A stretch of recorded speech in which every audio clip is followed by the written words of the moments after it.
And so I walked into the room and I saw those people, and the chair was empty for the person who was going to represent the White House. And 5 minutes before the hearing started, we got a phone call from the White House saying that they were going to reinstate the program and they never wanted to discuss it again. And so, but what I took away from that was I broke a rule, which was, don't make waves for the White House. And what I discovered in breaking that rule was the power of story transcends industries. I had to go outside the system, and when I went on record at a higher profile, I was able to harness the energy to get the results that were important to me. My takeaway from that experience was that systems don't always have the answers, and basic process wasn't going to serve us for the end result in this particular case. So sometimes you do have to step outside the system to get perspective and to create change. So I worked on the Hill for 7 years and had a lot of those kinds of experiences, which were quite remarkable. There were times that we were successful, and there were times where I actually did get knocked down. And I had to get back up, and I always got back up. I was resilient, and I really believe that my resiliency does come from coming from that small, hard-bitten town back in Donora, Pennsylvania. But because I had worked in sports, that's how I know Jim. I had worked in sports at Notre Dame when I was married to my husband, and then I'd worked in politics. I felt, for me, the next step that would be great for my career is for me to move to New York and work for a network bureau. So somebody in Washington, out of the goodness of their hearts, set up a meeting for me to go up to New York and meet with a CBS executive. And when I went into that meeting, we sat down, we talked about my background. He agreed that my experience was absolutely compatible with working at a network bureau until we got to my education. And when he realized that I hadn't graduated from college, he stopped dead in his tracks. He looked at me and he said, "You will never work at a network again, or never work at a network ever." And when he said that, I was really stunned, because if you remember my background, at 18 years old, I was married and supporting my husband and myself already. I didn't have an opportunity to go to college. Not that I would have gone anyway, because that wasn't the world that I came from. And then when I moved to Washington, as I was working during the day up on the Hill, I was putting myself through school. I got a paralegal degree at Georgetown University. But then I also continued to work. I got accepted into the Liberal Studies program at Georgetown University, which was a great program. But, anybody who's ever worked full-time and supported themselves and gone to school, they know that it's a very slow process. So when he said, "You're never going to work at a network bureau," I was stunned and devastated. And then I stopped and thought about it, and I just want you to know today that I don't work at a network. I actually, right now, am working simultaneously at 2 networks. I have a show on CBS, and I have an overall deal at ABC. And that guy's not on the landscape, I'm happy to say, because I would hate to think that he would stop anybody else in their tracks when they're pursuing their dreams with such an absolute. So my takeaway of breaking the no rule, which we've all come up against, is refuse to say no, or refuse to hear no. And the system always deals in absolutes, but there's also a lot of gray areas. So don't be governed by those absolutes. And when the outside is telling you no, and in your heart, inside, it's telling you yes, find that yes and act on it. Because not all absolutes hold water, and you have to use common sense when you run up against it. Ask yourself, is this really an absolute, or is this something that I want to change? And if it is, then do it. By the way, these takeaways that I'm talking about, they're not one-offs. This rule-breaking business is not a linear progression. I always look every day in my life, and I'm guessing that a lot of you do too, I always have to figure out how to turn a no into a yes. And what I've discovered is it's really hard work, and it's that thing about getting knocked down and standing up again. But when you turn a no into a yes, it's very, very empowering.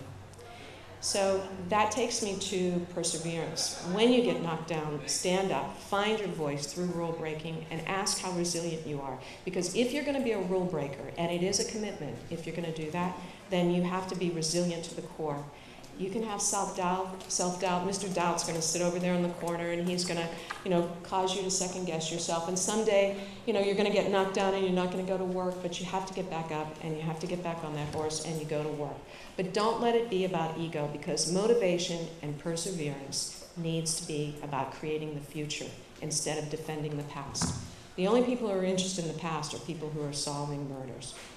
If you do what I'm telling you to do, then you'll be standing regardless of what's happening around you. And the reason you'll be standing is because you're creating meaning for yourself from within.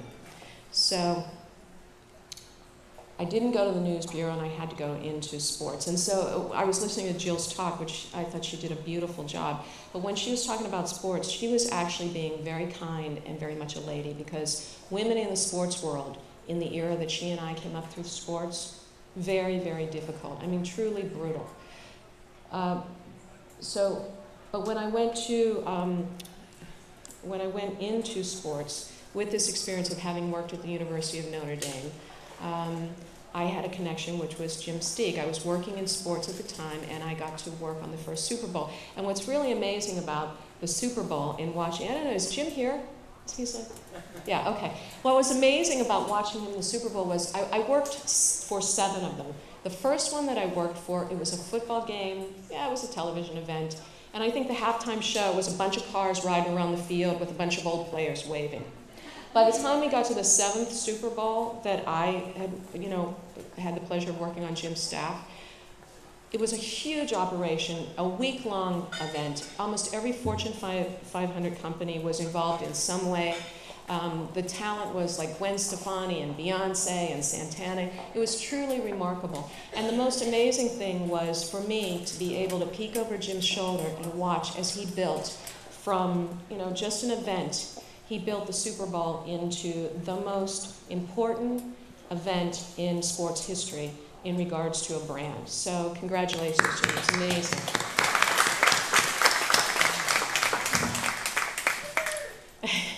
So I worked in sports, but I didn't work in mainstream sports. I did some work for ABC Sports and did the Olympics and those things.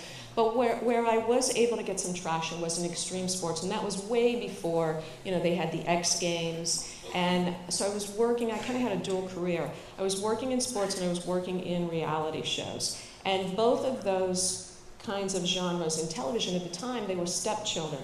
Not like Survivor and the shows today. I mean, these were really kind of, fringy shows, reality shows were. And they didn't get a lot of respect. And they certainly had small budgets and paid people very little and no credit. So when you worked on those shows, you wore every hat, which was great training ground, except that when I was writing, I wouldn't get credit for writing, and I didn't get paid for writing. I just did it. And when I went in and said, I feel like I should get credit for this, they said, well, if you don't like it, get out of here. So, but I was learning so many things, and I was on a really interesting track that I did stay. And people around me didn't quite understand. They felt like I was being taken advantage of. And I could have very easily looked at that experience and felt diminished by it and disrespected and gone stomping off. But what I did was I looked from the outside in, and then I looked from the inside out. And I realized that I'm in charge, and just because the people around me don't understand how I'm still working in a system that's not supporting me, I just kept placing those bets. And believe it or not, I really, in my heart of hearts, knew that was going to pay off. So if you believe in something, no matter what you're told on the outside, keep placing bets. And have a sense of worth. Don't wait for people to tell you that you have value. Invest in yourself and do not be swayed by peer pressure. We always tell our kids that when we're raising them, but it's a little bit harder. I don't understand why, but it is hard to turn that back on yourself. So now I write every single day. I get paid for it, and I get credit for it in my work. And I've written feature film scripts for studios, I've written episodic television, I've written web series, and I've even written a book that was featured on the Jumbotron in Times Square during the Macy's Day Parade at Thanksgiving last year. My takeaway from this experience is that things always take longer than you think they do. But place those out there bets. No step is a waste of time. So how I moved beyond sports was I got a job working for Don Ohlmeyer, and I can't imagine that many of you know who he is, but he created Monday Night Football. He was a prolific sports director and producer, and truly a visionary in his time. He was definitely a guy, but he was very, very talented.